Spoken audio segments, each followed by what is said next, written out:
Welcome everybody to my YouTube channel. চলো এই ভিডিওতে আমরা প্রেজেন্ট ইনডিফিনিট টেন্স শিখে নিই। সেই সাথে কী করে প্রেজেন্ট ইনডিফিনিট টেন্সের নেগেটিভ সেন্টেন্স এবং ইন্টারোগেটিভ সেন্টেন্স করতে হয় আমরা সেটাও এই ভিডিওতে শিখব। নেগেটিভ আর ইন্টারোগেটিভ দুটো শেখাতে গেলে ভিডিওটা একটু বড় হবে, কিন্তু যদি আমরা একসাথে শিখে নিই তাহলে কিন্তু একটু সুবিধা হবে বা একটু ভালো হবে। যাই হোক, আমরা শিখে নিই present indefinite tense. Present indefinite tense কি আমি দেখো বাংলায় একটু লিখে দিয়েছি তোমাদের বুঝতে যাতে সুবিধা হয়। বর্তমানকালে কোনো কাজ হয় বা হয়ে থাকে বা বর্তমানের কোনো অভ্যাস বা চিরসত্য কোনো ঘটনা বোঝাতে ভার্বের প্রেজেন্ট ইনডিফিনিট টেন্স হয়। তাহলে ভার্বের প্রেজেন্ট ইনডিফিনিট টেন্স কখন হয়? বর্তমানকালে কোনো কাজ হয় বা হয়ে থাকে বোঝালে। দেখো আমি একটু মার্ক করে দিচ্ছি। বর্তমানকালে কোনো কাজ হয় বা হয়ে থাকে বোঝালে, অর্থাৎ কোনো কাজ হয় বা হয়ে থাকে বোঝালে। আর কখন? বর্তমানের কোনো অভ্যাস, বর্তমানের কিন্তু অভ্যাস, তখন হয়। আর কখন হয়? চিরসত্য, যখন চিরসত্য কোনো ঘটনা বোঝায় তখন কিন্তু প্রেজেন্ট ইনডিফিনিট টেন্স হয়। আমরা কিন্তু এটা খেয়াল রাখবো। তাহলে তিনটে পয়েন্ট কিন্তু আমি এখানে মার্ক করে দিলাম। একটা কি, বর্তমানকালে কোনো কাজ হয় বা হয়ে থাকে, আর একটা হলো বর্তমানের কোনো অভ্যাস, আর একটা হলো চিরসত্য কোনো ঘটনা। এরকম বোঝাতে কিন্তু আমরা সাধারণত ভার্বের প্রেজেন্ট ইনডিফিনিট টেন্স করে থাকি। এখন এখানে দেখো কয়েকটা উদাহরণ আছে। আমি ফুটবল খেলি, তুমি ফুটবল খেলো, সে ফুটবল খেলে। এইগুলো কিন্তু সবই যে কোনো কাজ হয় বা হয়ে থাকে বোঝাচ্ছে। বর্তমানকালে কোনো কাজ হয় বা হয়ে থাকে বোঝাতে কিন্তু আমরা এরকম ঘটনা ব্যবহার করে থাকি।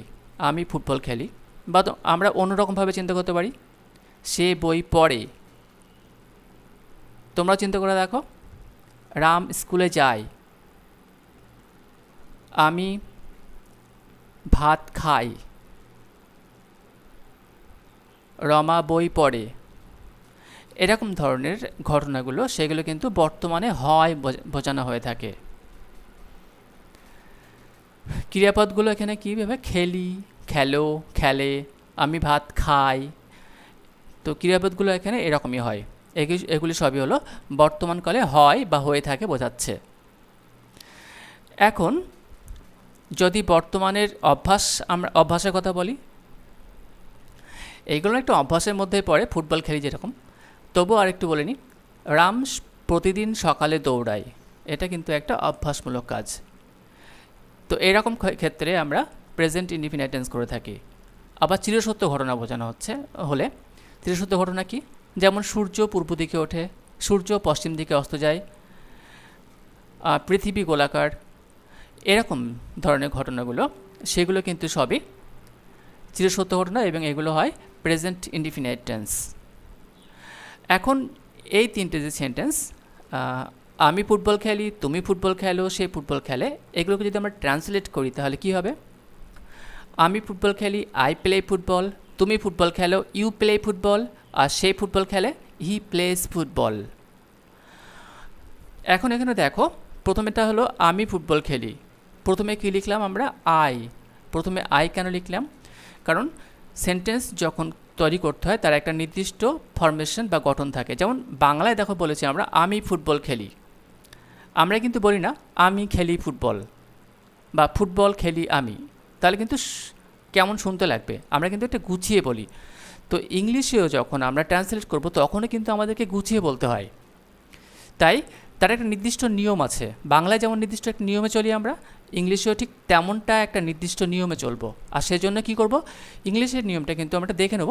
প্রথমে আমরা সাবজেক্ট লিখব আই, তারপরে দেখো কী লিখেছি? প্লে, অর্থাৎ এটা ক্রিয়াপদ বা ভার্ব। প্রথমে সাবজেক্ট, তারপরে ভার্ব, তারপরে ফুটবল, এটা অবজেক্ট। বা আমরা আপাতত এখানে সবসময় অবজেক্ট হয় না, অন্য অন্য কিছু হতে পারে, তাই আদার্স লিখে আমরা অভ্যাস করব। তাহলে প্রথমে সাবজেক্ট, তারপরে ভার্ব, তারপরে আদার্স বসছে। এটা কিন্তু খেয়াল রাখতে হবে, প্রথমে সাবজেক্ট তারপরে ভার্ব। আর সব কিছু কিন্তু সাজানো ব্যাপার আছে, সব কিন্তু সাজিয়ে চলে, গুছিয়ে চলে। সব কিছু একটা ছন্দে চলে, তাই এটাও কিন্তু একটা ছন্দে চলবে। প্রথমে সাবজেক্ট, তারপরে ভার্ব, তারপরে আদার্স। এখন পরেরটা দেখি, তুমি ফুটবল খেলো। এখানেও প্রথমে সাবজেক্ট তুমি। তোমরা নিশ্চয়ই জানো সাবজেক্ট কি। বাক্যের মধ্যে যার সম্পর্কে কিছু বলা হয় সেই হলো সাবজেক্ট। তাই এখানে তুমি হলো subject. You, you play, play হলো ক্রিয়াপদ বা ভার্ব, তারপরে আদার্স, ফুটবল আছে এখানে। সে ফুটবল খেলে, হি প্লেস ফুটবল। এখানে সাবজেক্ট হলো হি, সাবজেক্ট বা কর্তা হলো হি, আর ভার্ব হলো প্লেস। কিন্তু এখানে দেখো প্লেস সঙ্গে এস যুক্ত হয়েছে, কেন? ভার্বের সঙ্গে কেন এখানে এস যুক্ত হলো? খেয়াল রাখবে, যখন সাবজেক্ট থার্ড পারসন এবং সিঙ্গুলার নাম্বার হবে, শুধুমাত্র প্রেজেন্ট ইনডিফিনাইট টেন্সে, আমরা প্রেজেন্ট ইনডিফিনাইট টেন্স শিখছি। আর এই প্রেজেন্ট ইনডিফিনাইট টেন্সে সাবজেক্ট যখন থার্ড পারসন সিঙ্গুলার নাম্বার হবে, যেমনটা এখানে হি আছে, হিটা কি? হিটা কিন্তু একটা থার্ড পারসন সিঙ্গুলার নাম্বার। ভালো করে খেয়াল করো, পার্সন নাম্বার কিন্তু একটু দেখবে, বা পার্সন নাম্বার নিয়ে আমি ভিডিও তৈরি করে দেবো কয়েকদিনের মধ্যে। তাহলে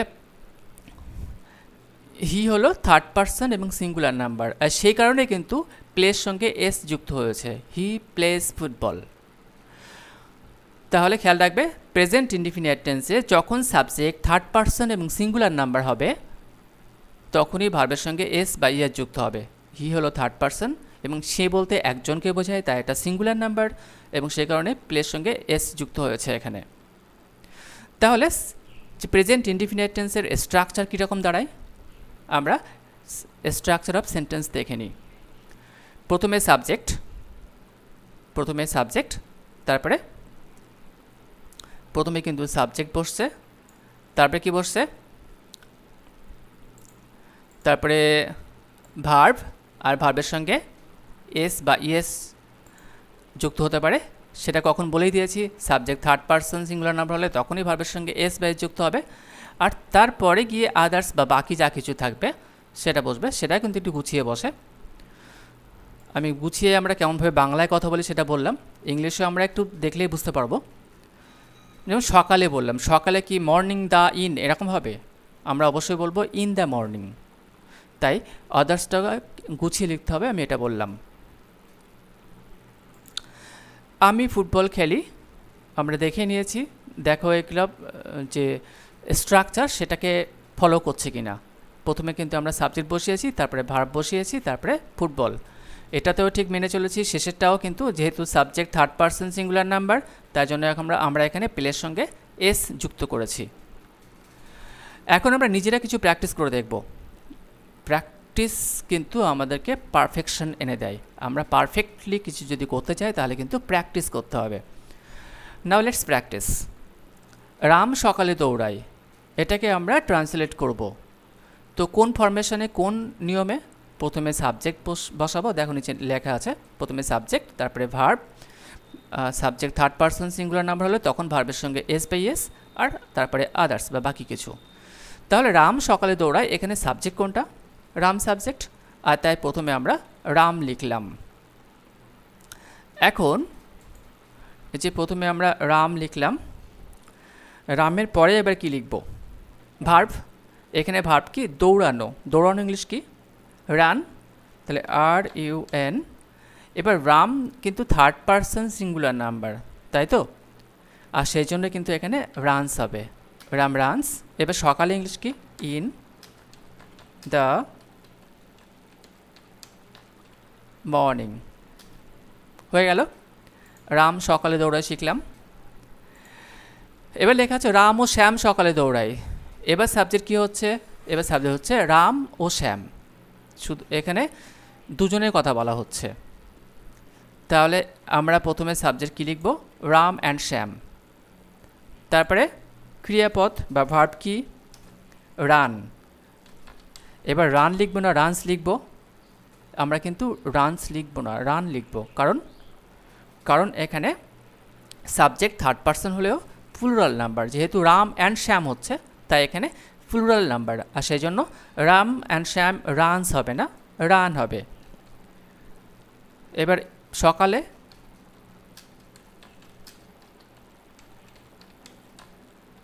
morning, Ram and Shyam run in the morning. সূর্য পূর্ব দিকে ওঠে, এটা কিন্তু চিরসত্য ঘটনা। তো এখানে সাবজেক্ট কোনটা?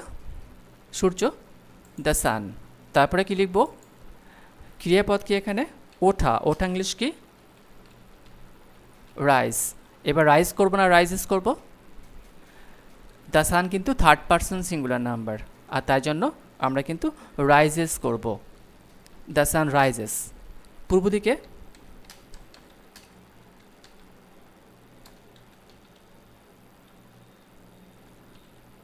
The sun rises in the east. এটা কমপ্লিট করলাম আমরা। আরেকটা দেখে নিই, পাখিটি আকাশে ওড়ে। এখানে সাবজেক্ট কি? পাখিটি, অর্থাৎ দ্য বার্ড। ও এইগুলো কিন্তু তোমরা করবে, just you have to choose the correct option. সঠিক অপশানটাকে চুজ করতে হবে। এর মধ্যে কোনটা কারেক্ট হবে? দ্য বার্ডের পরে ফ্লাই বসবে, ফ্লাইং বসবে, না ফ্লাইজ বসবে? কি বসবে? নিশ্চয়ই তোমরা বুঝতে পেরে গেছো। যেহেতু the bird third person singular number, সেই জন্য বার্ডের পরে, দি বার্ডের পরে কিন্তু ফ্লাইজ বসবে। The bird flies in the sky. পরেরটা, পাখিরা আকাশে ওড়ে। আগেরটা ছিল পাখিটি আকাশে ওড়ে, এবার লেখা হলো পাখিরা আকাশে ওড়ে। তাহলে কি আনসার করবো আমরা? দ্য বার্ডস ফ্লাই হবে, না ফ্লাইং হবে, না ফ্লাইজ হবে? ইন দ্য স্কাই আছে পরে। কি হবে? যেহেতু দি বার্ডস থার্ড পারসন হলেও প্লুরাল নাম্বার, আর তাই জন্য এখানে আনসার অবশ্যই হবে ফ্লাই। ওকে, নাও নেক্সট ওয়ান। ছেলেটি স্কুলে যায়। ছেলেটি স্কুলে যায়, আমরা এখানে সাবজেক্ট কি লিখব? আমরা সাবজেক্ট লিখব দ্য বয়। তারপরে গো, না গোজ, না গন, কোনটা হবে? To school. গো হবে, না গোজ হবে, না গন হবে? অবশ্যই, যেহেতু subject third person singular number, তাই আনসার হবে গোজ। আমরা এটা কমপ্লিট করলাম। আশা করব তোমরাও আনসার করতে পারছো। পরেরটা, আমরা চা পছন্দ করি। এখানে আমরা কোন অপশানটাকে চুজ করব? উই আছে, উই এর পরে লাইকস হবে, না লাইক হবে, না লাইকড হবে? লাইক তো হবেই না, কারণ এটা পাস্ট হয়ে যাচ্ছে, আমরা এখানে পাস্ট নিয়ে আলোচনা করছিই না। তাহলে লাইকস হবে না লাইক হবে? যেহেতু উই এটা থার্ড পারসন সিঙ্গুলার নাম্বার না, এটা ফার্স্ট পারসন, তাই জন্য আমরা আনসার কী করব? Like. We like, we like tea. আমরা এ পর্যায়ে আমরা অ্যাসার্টিভ সেন্টেন্সগুলো শিখলাম যে কীভাবে ট্রান্সলেট করব। আমরা কিন্তু ভালো করে প্র্যাকটিস করব। বারবার বলছি যে প্র্যাকটিস না করলে কিন্তু আমরা পারফেকশন আনতে পারবো না কখনো। Now we have to learn how to make negative sentences. We are going to learn how to make negative sentences. আমাদের শিখতে হবে, বা আমরা শিখছি কীভাবে নেগেটিভ সেন্টেন্স করতে হয়। প্রেজেন্ট ইনডিফিনাইটের নেগেটিভ সেন্টেন্সগুলো আমরা কীভাবে করব। এটা করার জন্য প্রথমে আমরা ফরমেশন দেখে নিই, যে নেগেটিভ সেন্টেন্সের ফরমেশন কী হবে বা গঠন কী হবে, আমরা প্রথমে দেখে নিচ্ছি। কী হবে গঠন? দেখো এখানে কী লেখা আছে। প্রথমে সাবজেক্ট হবে, মানে যখন প্রেজেন্ট ইনডিফিনাইটের নেগেটিভ সেন্টেন্সকে আমরা ট্রান্সলেট করব, তখন আমরা প্রথমে সাবজেক্ট করব, তারপরে ডু নট বা ডাজ নট ইউজ করব, তারপরে ভার্বের প্রেজেন্ট ফর্ম, তারপরে আদার্স। V1 অর্থাৎ এখানে দেখো V1 লেখা আছে, অর্থাৎ ভার্বের প্রেজেন্ট ফর্ম। বুঝতে পারছো? এখানে দেখো V1 লেখা আছে, আসলে V1 বলতে ভার্বের প্রেজেন্ট ফর্মকে বোঝানো হচ্ছে। যাই হোক, প্রথমে সাবজেক্ট, তারপরে ডু নট বা ডাজ নট। এখন কখন ডু নট আর কখন ডাজ নট সেটাও নিশ্চয়ই বুঝতে পেরে গেছো। Subject third person singular number হলে তখন কিন্তু ডাজ নট হবে, বাকি সব ক্ষেত্রেই ডু নট। আমরা একটু করে দেখি। আমি ফুটবল খেলি না, এটাকে আমরা ট্রান্সলেট করব। তাহলে আমরা কোন নিয়মে করব? দেখো নিচে লেখা আছে এখানে সাবজেক্ট প্রথমে, তারপরে ডু নট বা ডাজ নট, তারপরে V1, তারপরে আদার্স।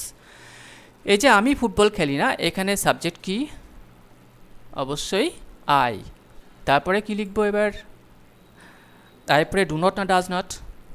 আই কিন্তু থার্ড পারসন সিঙ্গুলার নাম্বার নয়, তার জন্য আমরা কি লিখব? Do not. তারপরে এবার ক্রিয়াপদ বা ভার্ব কি? খেলা করা। খেলা করা ইংলিশ কি? প্লে। এবার football. I do not play football. হলো আনসার। আমরা এটা করলাম। পরেরটা দেখে নিই। তুমি ফুটবল খেলো না, এখানে সাবজেক্ট কি?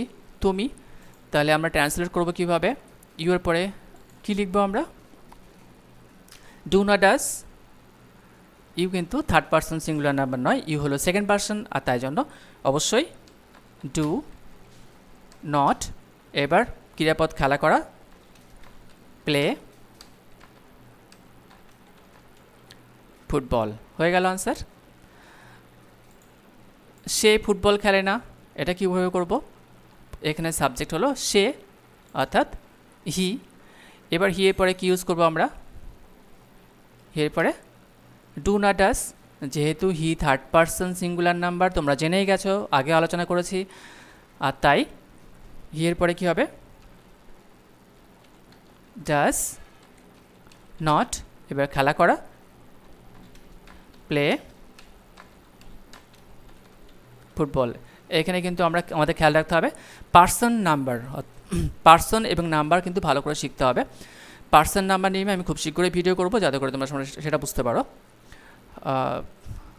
সেটা দেখে নেবে। পার্সন নাম্বার কিন্তু শিখতে হবে, নাহলে কারেক্ট ইংলিশ লিখতে পারবে না। যাই হোক, এখানে কি আনসার হলো? হি does not play football. Ram সকালে দৌড়ায় না। রাম সকালে দৌড়ায় না, এটাকে আমরা ট্রান্সলেট করব। সাবজেক্ট কি? রাম। রামের পরে কি লিখব? ডু নট না, ডাজ নট। রাম কোন পার্সন কোন নাম্বার? রাম আমি আমরা নয়, রাম তুমি তোমরা নও নয়, রাম কিন্তু সে তারা মধ্যে, অর্থাৎ থার্ড পার্সন, এবং এটা সিঙ্গুলার নাম্বার। তাহলে কি লিখব? Ram does not. এবার রাম ডাজ নট হবে, তারপরে কি করব? দৌড়ায়। দৌড়ানো ইংলিশ কি? রান। তারপরে সকালে, ইন দ্য মর্নিং। এবার কি হবে? Full stop. তাহলে Ram does not run in the morning. Ram সকালে দৌড়ায় না। এবার লেখা হলো রাম ও শ্যাম সকালে দৌড়ায় না। তখন কি করব? সাবজেক্ট রাম ও শ্যাম লিখেই ফেলেছি, তারপরে কি লিখবো এবার? ডু নট না ডাজ নট? এখানে কিন্তু ডাজ নট হবে না, কারণ রাম অ্যান্ড শ্যাম যখন হচ্ছে তখন কিন্তু প্লুরাল নাম্বার হয়ে যাচ্ছে, third person plural number. Third person singular number হলে তখনই ভাবের সঙ্গে এস বেস যুক্ত হবে। তাই এখানে আমরা কি করব? রান, রানস কিন্তু করব না, আর ইউ এন, রান হবে, রানস কিন্তু হবে না, কারণ সাবজেক্ট প্লুরাল নাম্বার হয়ে যাচ্ছে। রাম অ্যান্ড শ্যাম রান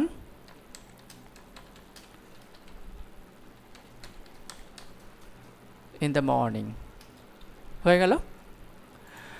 আমরা নেগেটিভ সেন্টেন্স শিখলাম। Now we are going to learn how to make interrogative sentences. কীভাবে ইন্টারোগেটিভ সেন্টেন্স করতে হয়, বা প্রেজেন্ট ইনডিফিনাইট টেন্সের ইন্টারোগেটিভ সেন্টেন্স কীভাবে করতে হয়, আমরা কিন্তু সেটা শিখছি। এখানে আমরা প্রথমে ফরমেশন দেখে নেব, যে সেন্টেন্সের ফরমেশনটা কেমন হয়। ফরমেশন কিন্তু অবশ্যই খেয়াল রাখতে হবে, একটু প্র্যাকটিস করলে তারপরে পুরোপুরি ক্লিয়ার হয়ে যাবে। দেখো ফরমেশনে কী আছে? প্রথমে ডু বা ডাজ দিয়ে শুরু হবে। ইন্টারোগেটিভ সেন্টেন্স, প্রেজেন্ট ইনডিফিনাইটের ইন্টারোগেটিভ সেন্টেন্স ডু বা ডাজ দিয়ে শুরু হবে, তারপরে সাবজেক্ট,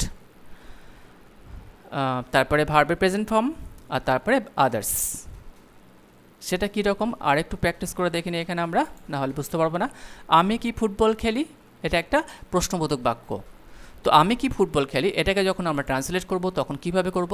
প্রথমে ডু বা ডাজ হবে, তারপরে সাবজেক্ট হবে, তারপরে ভার্বের প্রেজেন্ট ফর্ম হবে, তারপরে আদার্স। তো এখানে আমরা ডু দিয়ে না ডাজ দিয়ে শুরু করব, সেটা কি করে বলবো যে আমরা ডু দেবো না ডাজ দেবো? তাহলে দেখতে হবে সাবজেক্ট কী আছে। সাবজেক্ট যদি থার্ড পারসন সিঙ্গুলার নাম্বার হয় তাহলে ডু বা ডাজ বসবে। আবার বলছি, সাবজেক্ট যদি থার্ড পারসন সিঙ্গুলার নাম্বার হয় তাহলে ডাজ বসবে, আর বাকি সব ক্ষেত্রে ডু বসবে। প্রথমবারটা অন্যরকম বলে ফেলেছি একটু, সরি। কী হবে? সাবজেক্ট থার্ড পারসন এবং সিঙ্গুলার নাম্বার হলে তখনই কিন্তু ডাজ দিয়ে শুরু হবে, বাকি সব ক্ষেত্রে ডু দিয়ে শুরু হবে। এখানে দেখো সাবজেক্ট কী আছে? আমি। আমি যে সাবজেক্ট, তার জন্য আমরা সাবজেক্ট এখানে কি লিখব? আই লিখব। এবার সেই আয়ের পরিবর্তে আয়ের পরে কি বসে? ডু না ডাস। মানে subject third person singular number নয়, সাবজেক্ট যেহেতু ফার্স্ট পারসন, আর সেই জন্য আমরা এখানে কী দিয়ে শুরু করব? ডু দিয়ে শুরু করব। তাহলে এখানে ডু দিলাম, ডুর পরে আমরা আই লিখব। তারপরে ডু আই, এরপরে কি লিখব, ভার্ব, ডু বা ডাজে ডু দিলাম, সাবজেক্টের আই দিলাম, আর ভার্ব কি এখানে খেলা করা English play, do I play. তারপরে আদার্স কি আছে, প্লে ফুটবল। এরপরে কি অবশ্যই কিন্তু কোশ্চেন মার্ক, যেহেতু প্রশ্নবোধক বাক্য তাই অবশ্যই question mark. Do I play football, হয়ে গেল আনসার। সে কি ফুটবল খেলে,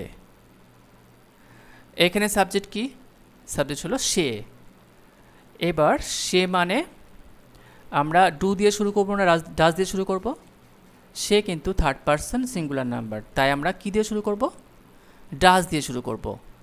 আমি আবার বলছি, subject third person singular number হলে তখন আমরা ডাজ দিয়ে শুরু করব, বাকি সব ক্ষেত্রে কিন্তু আমরা ডু দিয়ে শুরু করব। তাহলে এখানে আমরা ডাজ দিয়ে শুরু করব। ডাজের পরে কি, ডাজের পরে এখানে ক্রিয়াপদ কি আছে, সরি সাবজেক্ট কি আছে, সে ইংলিশ কি, হি, আমরা সিও করতে পারি, ডাজ হি। তারপরে play football, does he play football. Answer কিন্তু হয়ে গেল না, একটু বাকি আছে, আমরা এখানে ইন্টারোগেশন মার্ক দেব। তাহলে আনসার কী হলো, ডাজ হি প্লে ফুটবল। এইভাবে আমরা কিন্তু ডু বা ডাজ দিয়ে শুরু করব, যখন subject third person singular number হবে তখন ডাজ, যেমনটা এখানে করেছি। আর আগেরটায় কিন্তু আমরা অন্যরকম করেছিলাম, কারণ সেখানে subject third person singular number ছিল না, সেখানে আমরা ডু দিয়ে শুরু করেছিলাম, কারণ সাবজেক্ট এখানে আই ছিল। যাই হোক, প্রথমে ডু বা ডাজ, তারপরে সাবজেক্ট, তারপরে ভার্বের প্রেজেন্ট ফর্ম, তারপরে আদার্স, এবং তারপরে কিন্তু অবশ্যই কোশ্চেন মার্ক। তাহলে হয়ে যাবে ইন্টারোগেটিভ সেন্টেন্স। আশা করি আমরা একটু শিখে নিলাম। নাও লেটস ট্রান্সলেট, চলো আমরা ট্রান্সলেট করব। এখানে আমি তোমাদের জন্য কিছু কোশ্চেন দিয়েছি, কিছু বাংলা সেন্টেন্স দিয়েছি, যেগুলো তোমাদেরকে ট্রান্সলেট করতে হবে। আমি কিন্তু প্রথমে নিজেরা করবে, তারপরে আমি আনসার দিয়ে দিয়েছি, একটু পরে আনসারগুলো দেখে নেবে। প্রথমটা দেখো কী আছে, সে উপন্যাস পড়ে, অ্যাসার্টিভ সেন্টেন্স বা সাধারণ বাক্য বা বর্ণনামূলক বাক্য। আর পরেরটা, সে উপন্যাস পড়ে না, নেগেটিভ সেন্টেন্স। সে কি উপন্যাস পড়ে, ইন্টারোগেটিভ সেন্টেন্স। তিনটে ট্রান্সলেট করে দেখো নিজেরা, চেষ্টা করো। হ্যাঁ, এই সঙ্গে প্রসঙ্গে বলে নিই, তোমরা পড়া ইংলিশ সবাই জানো, রিড, আর উপন্যাস ইংলিশ নোভেল, NOVEL। পরেরগুলো কি আছে, পাখিরা গাছে বাসা বাঁধে, পাখিরা গাছে বাসা বাঁধে। এইখানের কি আছে, সাবজেক্ট, সরি সাবজেক্ট আমি এখন বলবো না, আলোচনা তোমরা নিজেরাই দেখে নেবে। তারপরে বাসা বাঁধা, এখানে আমি একটু বলে দিই, বাঁধা English build, BUILD, build use করবে। আর বাসা ইংলিশ নেস্ট, NEST। পরেরটা কি আছে, পাখিরা গাছে বাসা বাঁধে না, আর পরেরটা পাখিরা কি গাছে বাসা বাঁধে। তারপরেরটা আমি তোমাকে জানি, পরেরটা কি আছে, আমি তোমাকে জানি না। আর নাইন্থ অর্থাৎ 9 কি আছে, আমি কি তোমাকে জানি। এইভাবে 9টা সেন্টেন্স দিয়েছি, তোমাদেরকে ট্রান্সলেট করতে হবে ইংলিশে। তোমরা করে নাও, করে তারপরে দেখো, মিলিয়ে দেখো যে আনসারগুলো হচ্ছে কিনা। আগে কিন্তু নিজেরা করবে, সবসময় নিজে শিখবে, নিজে শেখার চেষ্টা করবে, আগে থেকে আনসার কখনোই দেখবে না। এখন আমরা আনসারগুলো দেখে নিই, চলো আনসার দেখে নিই। সে উপন্যাস পড়ে কি হবে, হি রিডস নোভেল। সে উপন্যাস পড়ে না, he does not read novel. সে কি উপন্যাস পড়ে, ডাজ হি রিড নোভেল। তিনটে করলাম। পরেরটা, পাখিরা গাছে বাসা বাঁধে, birds build নেস্টস in the trees. পাখিরা গাছে বাসা বাঁধে না, birds do not build নেস্টস in the trees. পাখিরা কি গাছে বাসা বাঁধে, do birds build নেস্টস in the trees. আমি তোমাকে জানি, কী হবে, আই নো ইউ, আমি তোমাকে জানি। আমি তোমাকে জানি না, আই ডোন্ট নো ইউ। আমি কি তোমাকে জানি, ডু আই নো ইউ। এইখানে আমরা প্রেজেন্ট ইনডিফিনিট টেন্সের আলোচনা শেষ করছি। আমি আশা করব তোমরা বুঝতে পেরে গেছো বা বুঝতে পেরেছো। না বুঝতে পারলে আরও একটু দেখে নিও, আর নিজেরা একটু প্র্যাকটিস করো। আর খাতায় লিখে বেশ কিছু সেন্টেন্স বানাবে, তারা সেগুলো নিজেরা ট্রান্সলেট করবে, কাউকে দেখাবে, বা আমাকেও হোয়াটসঅ্যাপে পাঠাতে পারো, আমিও দেখে নেব। Now thank you everybody for watching this video. Thank you.